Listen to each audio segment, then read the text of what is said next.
Hello, everyone. I hope you're having a fantastic day and a wonderful week. Welcome to another episode of We Aren't Dead Yet. I'm Emily Armstrong, creator of the TTRPG system Quests and Quarrels, as well as the settings Beckettville, Culinary Punk, and Elder Space.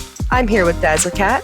Hello, I am Dazzlecat. I am the creator of the TTRPG Meaty Bones, as well as the worlds of Pangorio and Hypnosium. I am here with Sapha.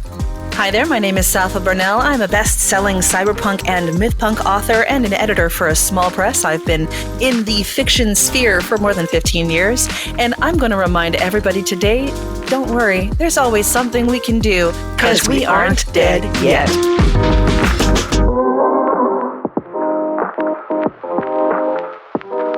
Civilized men are more discourteous than savages because they know they can be impolite without having their skulls split, as a general thing.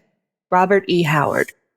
Sword and Sorcery, a fantasy subgenre focused on small-scale yet heroic adventures filled with personal conflicts where the often morally ambiguous heroes meet challenges with blades and magic in untamed and rugged realms.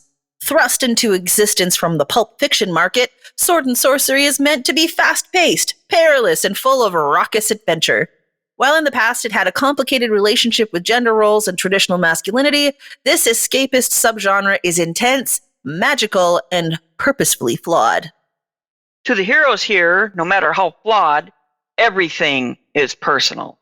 Now, before we begin, we just wanted to mention a slightly touchy topic surrounding the sword and sorcery and other genres of a similar time period. Yes, people with a problematic past can write good literature. This is true. But what do you do when it's an editor and there's all these people that have done so much and they didn't know? That is a question. No, they didn't know. But I do believe that it makes it difficult to talk about the sword and sorceress without a mention to the person who made it happen. Unfortunately, the person who created the Mists of Avalon series, which was a fantastic feminist sword and sorcery series, did some terrible, terrible things, and we cannot recommend that people purchase these books and read them. There are some really fantastic alternatives that they can consume instead. Yeah, and the people who were unaware of that person's activities, they wrote some pretty good stuff in Sword and Sorceress, in those anthologies, but we just can't recommend. The value of a book lies not in its antiquity or in its revered academic value, but in its ability to capture and exercise the imagination of a reader. Any work of art, either literature or whatever, can be regarded as successful only in proportion to how strongly it affects its human beholders. Don Adrian Davidson. And that Don Adrian Davidson quote actually came from a Sword and Sorcery reading list that he put together in the 1970s and was trying to pitch to different school systems. So Don Adrian Davidson was writing this as a way to defend Sword and Sorcery and other works of fantasy and saying that young readers ought to be reading those in school because maybe we just need kids to fall in love with reading. Sword and Sorcery is by definition character-driven, low-stakes, gritty, and violence-forward. It's escapist and entertaining, filled with masculine wish fulfillment and heroes who care only for themselves and those closest. Before Sword and Sorcery, there were the pulp magazines. Printed on cheap wood pulp paper, they were best known for their sensational subject matter. Many respected writers wrote for these magazines. The first of these began in 1882 as a children's magazine called The Golden Argosy. In 1888, it was sold and the content grew. The title changed to Argosy. Not until it was traded to Frank Munsey did it begin to really grow. He was the first to combine cheap steam-powered printing, cheap paper, and authors into something the young working-class people could afford.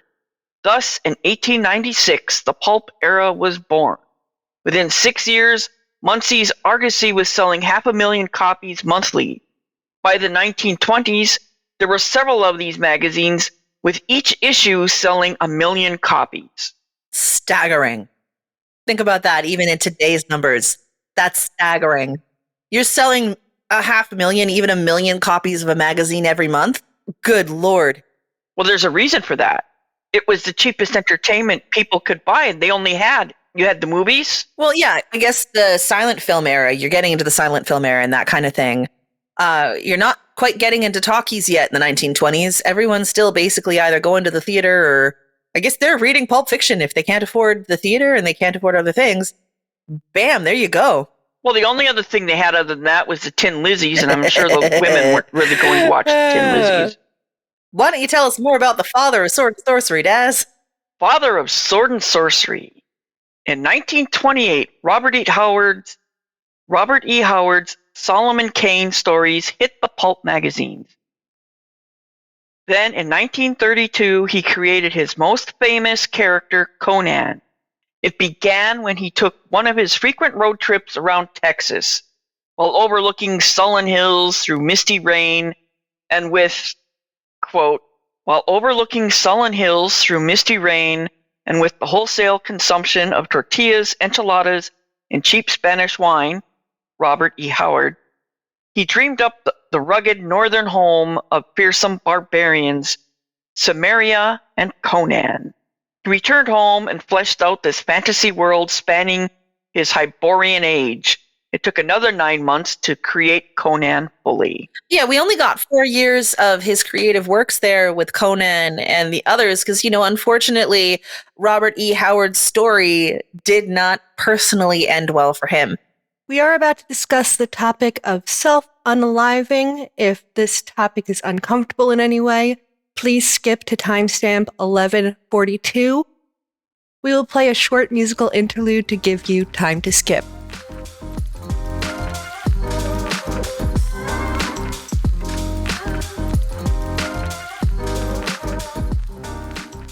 Robert E. Howard, he was in his 30s when he died. He unalived himself when he went to see his mother, who was suffering from tuberculosis. And the nurse said that it was unlikely that his mother would wake up from her coma, and not being able to picture a world without his mom in it, he unalived himself in his car with a borrowed pew pew. It was 8 hours. It took him 8 hours to die. This is something that, on a macabre kind of side of things, as a medical professional, both my mother and my spouse have dealt with people attempting such things and not getting their trajectory right and surviving without things like faces. It happens. But his father, who was a doctor, was worried about his son and knew that it could be a possibility. So he had him under observation. And so Howard found a way to just go out to his car. Robert E. Howard loved his mother so much that he couldn't think of a world where she didn't exist. And his love for his mother can be seen in some of his early attempts, mind you, this is still a genre full of traditional masculine roles and traditional gender roles and things like that. But he made several attempts to write women in ways that he thought his mother would enjoy.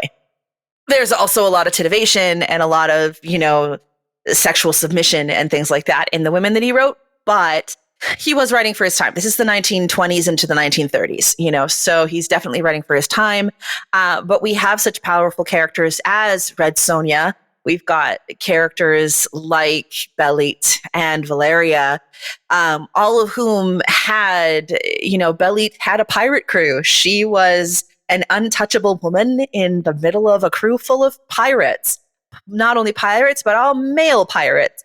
And she was incredibly powerful in her sphere, and she taught Conan how to sail, and she did all of these things. But then the second that Conan and her had a romance together, she immediately took the subservient and the submissive role.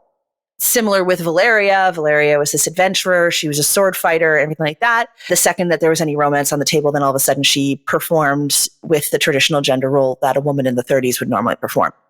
So I think it's worth mentioning with Robert E. Howard, as much as people can look at Sword and Sorcery as this like sex, monsters, and rock and roll kind of. You look at all the heavy metal album covers from the 70s and 80s, and you look at how they were inspired by Sword and Sorcery, and the scantily clad females waggling their breasts around while they're being saved by some guy with a compensatory giant sword penis sword. And you can kind of get the impression that these things are, of their time, but also are fairly traditional when it comes to gender roles. At the same time, with Howard, there was still this love of the female, this love of the feminine. He did have a very soft spot in his heart for his mother. So it's, again, another complicated thing with a complicated person in a complicated time. If you're dealing with anything really emotional, if you're dealing with mental health issues, if you're dealing with anything in your mental health that you need help with, please talk to people around you, get help, talk to people who are trained in being able to talk you through it. And also, just to mention that sometimes you just need people who actually know how to talk to somebody that's dealing with some pretty heavy issues. It's great to talk to your friends and family around you, but I think sometimes if they don't know how to respond or they don't understand, then it's good to remember that there are people who are both trained and willing, and they want to be there for you. And so please do feel free to, I know in North America, it is 988, which is the suicide crisis helpline. And wherever you are in the world, I am sure that there are suicide crisis helplines and mental health crisis helplines. Please use them. For such a short life, he left such an impact, especially in this genre. He crafted a genre that has inspired so many other genres. It's incredible to think how much he was able to accomplish in just a few years. Howard had pioneered a new frontier in action-adventure fiction by borrowing imaginary prehistoric civilizations from the scholarly fantasies of theosophy and centralizing a new kind of noble savage as the protagonist. Stableford, 2009. Howard's desire for the freedom of pre-oil boom Texas guided him to glorify the harsh code of romantic primitivism and a rough rural existence. Writing has always been a means to an end I hope to achieve. Freedom. Personal liberty may be a phantom, but I hardly think anybody would deny that there is more freedom in writing than enslaving in an iron foundry. Howard. In 1934, C.L. Moore wrote her first Jirel of Joiry story, The Black God's Kiss. It was the cover story of that issue of Weird Tales and subtitled The Weirdest Story Ever Told. She presented her female hero with narratives rich with symbolism and emotional depth. Jirel was the first major female hero of the genre.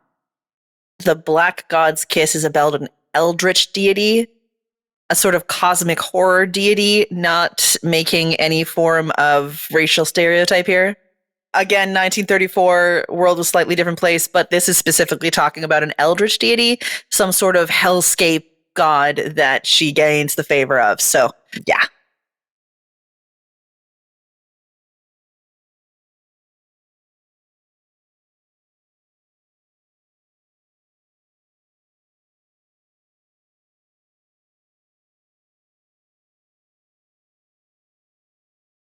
There was a decent amount of overlap between the sword and sorcery and the cosmic horror genres around this time because pulp, I think, was more of a soup, a mixed up soup of things at this point in history. Nowadays we have distinct genres for everything, but this time there was a little more mix up of tropes. The sharing of everything together. Mm-hmm. In one of those old ambrosia salads that people would take to parties where they put everything, including marshmallows and jello. Yes. And I do think we should mention that Howard and H.P. Lovecraft did have a sort of friendship. They did send letters back and forth, and Howard did some back and forth between them about the development of the Conan mythos with Lovecraft. There certainly was. Lovecraft was very good at supporting a lot of pulp writers. I would like to point out that, yes, all these writers wrote letters to each other, but we're talking about an era where letter writing and pen pals was huge. Writing a letter was a big deal. You didn't just scribble a note and send it off. You took the time to really think about what you wanted to say in this letter, and that letter really meant something to you, and you wanted it to mean something to the person you were sending it to. So letter writing was truly precious at this time. And so communicating with your fellows usually through letter. It was a huge thing, so that's probably why he really responded to other writers and really communicated and worked with them that way. Yeah, and last I want to mention about the Cthulhu mythos and Conan is that while they're not obviously not happening at the same time, some people do consider them to be happening in the same sort of setting at different times. Some people consider them just very close relatives. But I did want to mention that Howard did write a couple, I think it was like 5 or 6 Cthulhu mythos stories, like official mythos stories. So there was, you can see in some of the Conan more supernatural entities in their story that influence it. It's very cool to see. But I do think that the big difference between eldritch creatures working in Sword and Sorcery is that you can take them down with a sword. But in cosmic horror, you will not be defeating those. In 1939, Fritz Leiber began his philosophically charged tales of Papert, a very tall, as in 7 feet tall, 213 centimeter, barbarian skilled with swords and singing, and the Grey Mouser, a short, 5 foot tall, 152 centimeter, mercurial thief and former wizard's apprentice talented with the sword and a bit of magic. As he wanted heroes that were closer to true human nature, he loosely modeled them after himself and his friend Harry Otto Fisher. These stories became so beloved that TSR, the original makers of D&D, paid him royalties for his setting. They actually became his retirement fund. Like, the story is that Fritz Leiber got to live a comfortable, elderly few years because D&D loved his setting so much that they basically funded his retirement. And this was the setting of Greyhawk. I think that's really cool. In 1961, Michael Moorcock published his first Elric of Melniboné story. This hero's narrative has plenty of deep introspection and dilemmas concerning fate and morality as he struggles over his relationship with his sword, Stormbringer, which keeps him strong and healthy without the medicines he would otherwise need. But there is a price. Stormbringer must feed on the souls of intelligent beings. And in Story to Story, he destroys those around him one by one until eventually the sword can feeds upon his own soul. I think the big thing in Sword and Sorcery history that I was finding when I was looking at the academic sources was more just Elric was a fairly frail hero. And so when most of Sword and Sorcery is these big, buxom Arnold Schwarzenegger looking muscled, oiled with olive oil, gleaming in the sun, tanned hero bro characters, then you had Elric, who was actually quite slight and quite... Literally, he was frail. Yeah, he was frail. He was physically unwell. And so I think it made more of an impact just because they were compensating for physical frailty with a sword that feeds on living souls. And it gave him strength and health and the skill and swordsmanship. It gave him all that and power. It gave him everything. Yeah, and so that was just a more diverse hero. It was a different challenge than we saw in most of, sort of He-Man and Conan and all these guys. Instead, it's this frail guy who has to kind of look at the way that he heals himself, look at the way and how he can stay healthy enough to keep going, but also seeing how much that health costs not only himself, but the people around him.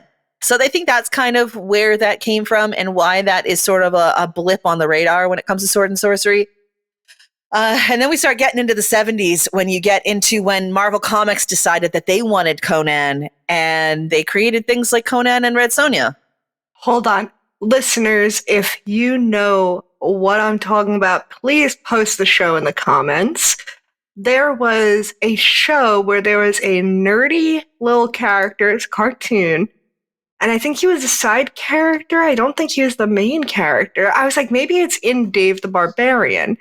But I could have sworn there was like an Arthur character that was a little tiny nerd guy, and then he picked up a sword and he like transforms into the big, broad-chested I know there's He-Man, but there was a character that was like a side character that was a parody of that whole thing. And he turns into this, he's like little dude, and then he picks up the sword, and he magically, from the picking up the sword, he like magically transforms into this alternate self where he's this big broad-chested, like Fabio-haired.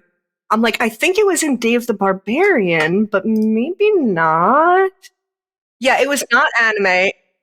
That's the issue. I'm not talking about the millions of things that do like the actual trope of that, but this was like a tongue-in-cheek, like, haha, we're doing this trope thing. Like, man, it's gonna ruin me. Ugh. Like, literally, this is what I'm gonna spend the rest of the day trying to track down. That's why I'm like, audience, I know somebody's gonna know exactly what I'm talking about. I just know it. Like, it could have been on, like, Grim Adventures of Billy and Mandy, like, that kind of show. What era would you say it was in? The same kind of, like, that early 2000s, you know? But it is that kind of, like, animation, you know? That's why I'm like, it's like a 10-year period this could have come out. And it had to have been, like, it was one of those shows I watched after school kind of thing. Sure it's not the Crimson Chin? I was like, maybe it could be, I know Crimson Chin, it's not, but it could be like another character in, wait, you might have, it's Fairly Odd. Was it Fairly Odd Parents? Sapha. What? Fairly Odd Parents. It was Fairly Odd Parents, everybody. It is this fucking kid that says, I can see. It's not a sword. He puts his glasses on. That's the issue. And he goes, I can fight! And he turns into this, it's like a 7-second clip. Oh my gosh. It was Fairly Odd Parents, I called it! And it is literally, I was like, it's literally a He-Man joke. And then they put the fucking He-Man thing. There you go, you found it. Now let's get back to the episode. In 1970, Karl Edward Wagner published his first story featuring Cain, who could master any situation intellectually or rip heads off if push came to shove. Karl Edward Wagner. Cain is also amoral and a born killer. Wagner's narratives are darker and often have a horrific air to the adventures. Where did the sword and sorcery genre get its name? In the May 1961 issue of Amra, a fantasy magazine, Fritz Leiber coined the phrase sword and sorcery as he described Howard and the many stories influenced by his work. Sword and Sorcery wasn't just about novels and novellas and pulp fiction. You know, it wasn't just about short stories. It also made its way to film and TV, especially as we get towards the rockin' 80s. Yeah, there was a boom of sword and sorcery films in the 1980s that was primarily triggered by the massive success of a few key movies and cultural phenomena. First, the immense popularity of the Star Wars franchise, which began in 1977, demonstrated the huge audience and commercial potential for fantasy and sci-fi films with groundbreaking special effects. This completely paved the way for more fantasy films to be greenlit by studios and kind of turned Hollywood on to the sci-fi fantasy and eventually the sword and sorcery. In 1982, the film Conan the Barbarian came out based on the popular pulp fiction stories by Robert E. Howard and was a major critical and commercial hit. Its success showed that R-rated sword and sorcery could attract a mainstream audience and launched Arnold Schwarzenegger as an action star. On top of this, the role-playing game Dungeons and Dragons exploded in popularity in the early 80s and really introduced a new generation to fantasy storytelling and whetting their appetite for movies in this genre. Advances in special effects technology, particularly stop-motion animation by absolute legends like Ray Harryhausen, made it more feasible and affordable to depict these fantasy worlds and creatures on screen convincingly. So it was really a perfect storm of sort of Star Wars and Conan and D&D and an improvement in media and visual effects that all converged in the 1980s to create this sort of boom period for sword and sorcery on the screen. And I would like to add that this also was during a time when the media was being very against violence in Hollywood, violence in the movies and all this. So a lot of these action films that did so well they were always being criticized for having too much violence, too much excessive violence, and they wouldn't be getting recognized for that. And still people went and saw them. Well, I mean, we all know that in order to be countercultural, you have to be counter the predominant culture of the time. And if the predominant culture of the time and all of the suit-wearing dudes are telling you not to watch this movie because it's too violent and too full of sex, the likelihood is you're going to be like, oh, great, let's go see it. Ha look at me, I'm giving it to the man. You know, that's just how culture works. Whatever was last generation's big punk moment becomes the orthodoxy of the next generation after, you know? Yeah, and on top of that, I also think that Sword and Sorcery depicts violence in a different way than other films of the time. You're not so much getting into gun violence or modern things that were going on. It was a more stylized level of violence and almost cartoonish in a way. So I think it's a little more easily acceptable for people. And you see that in a lot of films. And it's a smart thing to do where when something is getting a little too violent or brutal, you kind of turn up a stylized version of it. And we saw that done, at least personally, I think really well in the Sweeney Todd movie, where they knew there was going to be a lot of blood on screen all the time. And rather than making it seem like real blood, they stylized it and brightened it up and made it a little more, I wouldn't say cartoonish, but bold, so that I don't think it was as shocking to our brains to see. Yeah, I think it hits this sort of smaller version of the uncanny valley where our brains know this is not real, you know, and if you're too far into it and you're like, oh no, I believe that could be real, it could be done, I would like you to go and leave your computer for a while and maybe do something, potentially some gardening, or, you know, go for a walk in lovely nature. In other words, kind of, you know, get some experience, join a martial arts class, see what can actually be done. But for the most part, most people can realize this is cartoon violence. It's not real. It becomes fun schlock. Yeah, schlock is a good, yes. Pushing it towards schlock, it really helps get rid of the shock value of things. Yeah. And I think if you're taking it too seriously, then people are going to take it more seriously. But I think you can have that sort of cartoonish violence, that sort of fantasy violence and things like that. And it's meant to just kind of let people experience something fun and outrageous and outlandish. And the fact that it's outlandish is the reason why people are watching it. They're not watching it to see something ultra realistic, because ultra realism can be incredibly uncomfortable when it comes to violence. There are 3 big movies I would recommend watching, and each one has their own special presence. The first one is Excalibur, made in 1981. And as the Salon's David Lazarus noted about the film, it was a lush retelling of the King Arthur legend that sets a high water mark among other sword and sorcery movies. It was more gritty and a more loose retelling of the legend that was overshadowed by the spectacular visuals that earned it Best Artistic Contribution at the 1981 Cannes Film Festival, an Oscar nomination for Best Cinematography, and a BAFTA nomination for Best Costume Design. It is a fantastic movie. I really recommend it. I love this movie the first time I saw it. Yes, I saw it when I came out. Yeah, I'm in that age bracket, so woo, go me. And it's another movie that also contributes to that 1980s sword and sorcery boom. It was a major critical and commercial success. Yeah, its success and how good it did was actually inspired a whole bunch more. I mean, it gave confidence to people. This is where we really need to go. The next movie I would recommend is Dragon Slayer, also that came out in 1981. This movie was co-produced between Paramount and Disney. It is the second of only 2 movies that they have done this with. The first one was Popeye, by the way. But its special effects were by Industrial Light and Magic, which is the studio for Star Wars, and was the first time that Industrial Light and Magic was used outside of a Lucasfilm production. And they went all out. They built a 40-foot, 12-meter hydraulic model with 16 puppets of the dragon, whose name was Vermithrax Pejorative. And it took up 25% of the film's budget just for the dragon.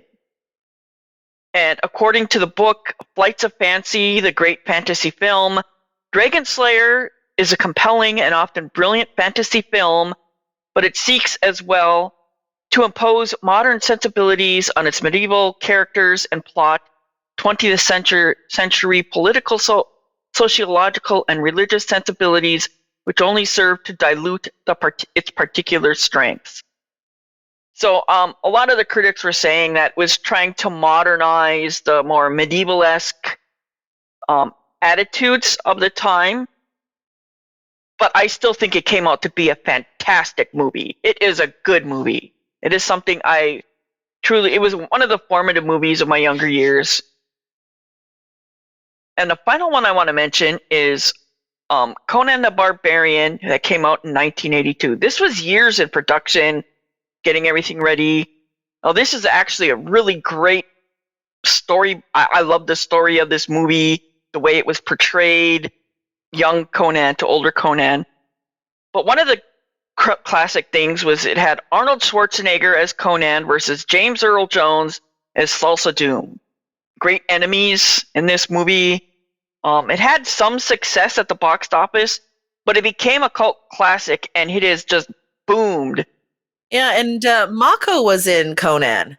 So for those of you who may be aware, Mako, the incredible Japanese actor and just incredible guy, he was in Pearl Harbor, the sand pebbles and things like that. And he was Uncle Iroh in Avatar: The Last Airbender until he died while they were crafting the show and needed to be recast. So he was also Aku in Samurai Jack. Yes, that's where I know him best. And the Grim Adventures of Billy and Mandy, he was the narrator. Yeah, so Mako was great, and Mako was in Conan the Barbarian too. So there's a lot of really cool people in that film.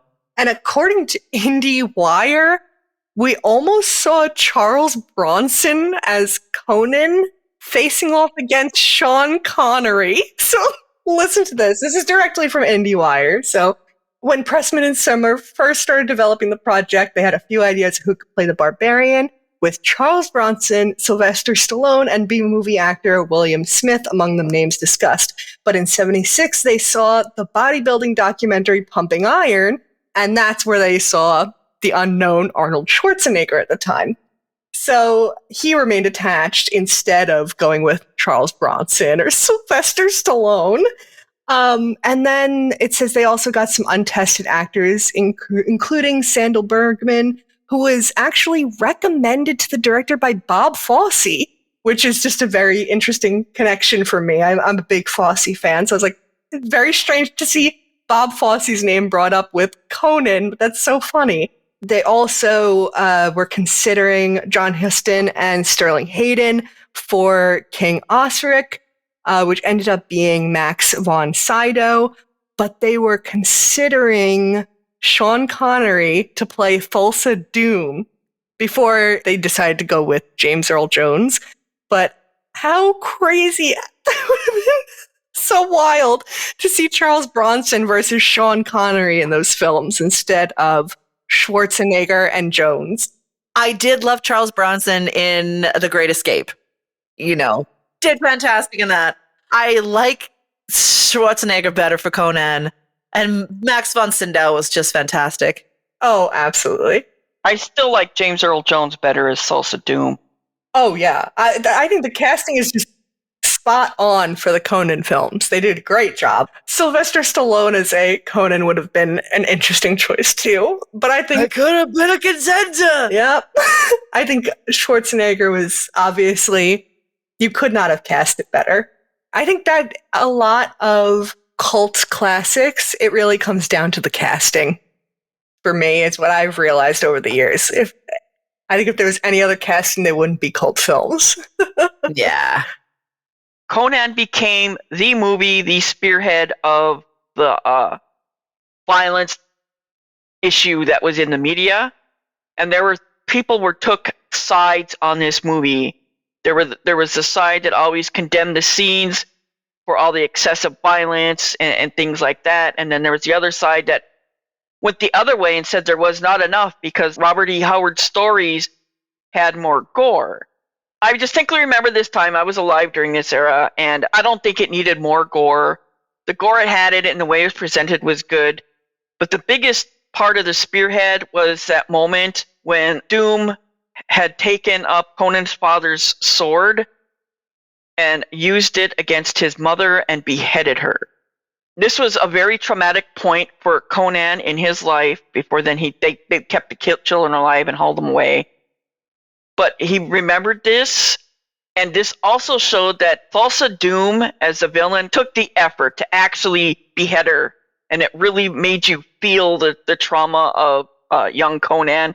And so I really thought that was very key to the story. I don't think so many modern audiences would appreciate the actual beheading but at that time, I think it was very appropriate for its time. Yeah, I think we've been so desensitized at this point that most people, depending on how they show it, on screen, but I think most people would just be like, ugh, rather than having a visceral reaction. I think it's the slowness, it's the pacing that loses people nowadays. Because that scene in the 1982 version of it it took, 3 full minutes to do before we even got there. And it included a lot of slow motion as people are staring at each other and looking into each other's eyes. And there's like a sword kind of moving. It would be hard, fast cuts nowadays. It would be like boom, boom, boom, boom, boom. Or you'd have somebody do one long shot, but it would be one long shot. It wouldn't be a whole bunch of cuts back and forth. And I think it has a big deal to do with the changing of audiences and expectations. Because at that time, when you had the longer films, it was, oh man, this film is really long. Yeah. And they'd draw out these moments and you look for that. Nowadays, you don't get that so much. It's like, no. I just cut to the meat, I guess. I don't know. Well, it's also just the way that filmmaking works over time. Yes, attention spans have been getting shorter, especially with the rise of social media. Short form content, it does make our attention span go a little bit more like the goldfish. Long form content, not so much. Short form content does change the way that dopamine releases in our brains. So there is that argument to be said for it. But I think when it comes to pacing, people already know what filmmaking can be because those movies already exist. And so people are not looking for a rehash of something that they could already watch. They're looking for the next generation of it or the next interpretation of that same kind of thing. I mean, one of my favorite scenes in filmmaking history is the assassination scene in The Assassination of Jesse James by the coward Robert Ford. That is one long, slow scene where the two brothers are standing there in Jesse James's home. And eventually Brad Pitt, as Jesse James, goes, "My, don't that frame look dusty?" And he stands up, puts himself on a chair and turns around. And that's when Robert Ford unalives him with a firearm. And that scene takes a while. That scene is longer than a minute. And it's incredibly well done. And then the music comes in and the whole thing is incredibly visceral. So it can be done. But two, when you're looking at filmmaking, I'm looking at, if you're giving me action and things like that, then if what you're giving me is that fast pace, cut, fight scene, then I want something to all of a sudden stutter and slow down and draw that moment out, because it's the difference between those two frequencies of cuts that make people stop and take a look. At the same time, if you have something that's a slower thing and it's a longer scene and the scene has been building and building and building, and maybe there's few to no cuts, maybe it's all happening in one scene in a camera, and then you want it to all of a sudden shock people, love or hate the author, Harry Potter, the scene in the movies where we lose Sirius Black, where Sirius Black is unalived by his cousin, it happens like that. It's 5 seconds less. And then all of a sudden it's the stunned Harry Potter as he's like, what just happened? You know, it's in the middle of that battle and it's just so quick. But that scene in itself had already been quite long. And so you've got this sort of shift between those things. And back in the 80s, we didn't really have that as much. It was more of those longer sweeping shots, longer sweeping epics, giving things the time that they needed. But the subtext there ended up looking today like if you hadn't read the books, you were just staring at a bunch of guys staring at each other, waiting for a dude to get off a horse.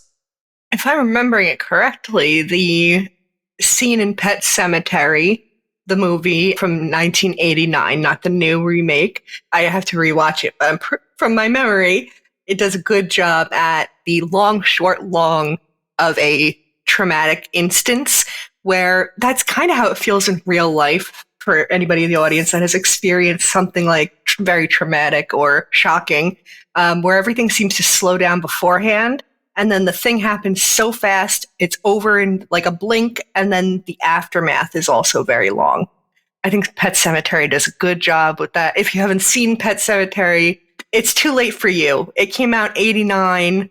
I'm spoiling it when I'm talking about the car accident moment, but I believe it does a very good job with that. And I think that's part of it too. In the 80s, people giving out ratings and that kind of thing, the production companies, they were still aware that they didn't want to be too close to anything that might actually feel real.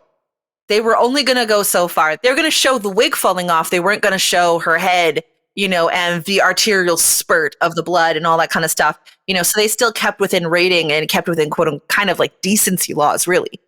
And nowadays, though, we're putting things out there that are more visceral and are displayed in ways that people who are actually traumatized by certain events are like, yeah, everything slowed down until that 1 second. It makes me think of a certain scene in Char and Ash, the first of my Judge of Mystic saga. I know Emily's like, I know what you're talking about. As soon as you said it, I was like, God. That one scene in the end where something happens, you're going to have to read the book. It is currently available right now in paperback and ebook. The battle's going, then all of a sudden, boom. And there's this huge deep breath and then a giant yikes. And I can't wait to see, like, I know film-wise what I would want to do with that scene. I absolutely know what I would want to do with it and when I would want to cut out the music, when I'd want to have, you know, the moment, when I would want to have the sort of kinetic force of that second and a half that slams them into that tree trunk. Yeah, I think you write in a similar way, or at least picture things while you're writing in a similar way where I picture it like a film almost, when I'm like, how would I want to film this? How would I want this displayed from a camera point, like camera view, you know? Yeah, because I got into writing literature. I'd always written, but in my professional career, I decided to halt my pursuit of the film industry and instead switch to literature so I'd have more basically rights over my own work, you know, when I've written the novel and am pursuing having a film made. So yeah, it's, I mean, they could be powerful moments, but a lot of those powerful moments in the older movies tend to be either in the subtext or present, but done in it's hard to even say more gentle way, because obviously Conan the Barbarian, nothing is gentle about that movie, but in comparison to what we do now, you know, I think of the difference between, say, that moment in Kill Bill where the bride basically lobs off the top of performer associate's head. I think of that in comparison to the scene in Conan, and it's just like, okay, you know what? Obviously, the one in Kill Bill is way more physically and visually visceral, but the one in Conan was more emotionally visceral. This is also to throw it in there because I can feel the energy in the comments that this is not counting the whole exploitation cinema, because obviously that was doing much gorier in your face stuff in the 80s. You have movies like, you have Cannibal Holocaust was like 1980, I think, like right on the dot.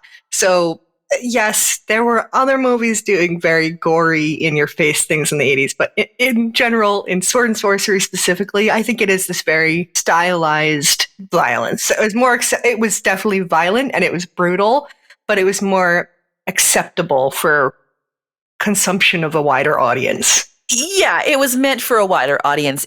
These were things produced by larger houses that wanted them to make lots of money. And so when you have that kind of thing, you're not going to go as niche as you could in, say, exploitation cinema or other more niche things. So yeah, absolutely. That's a great comment. And with that, we've come to the end of part 1 of our creator guide on Sword and Sorcery. Join us next week for part 2.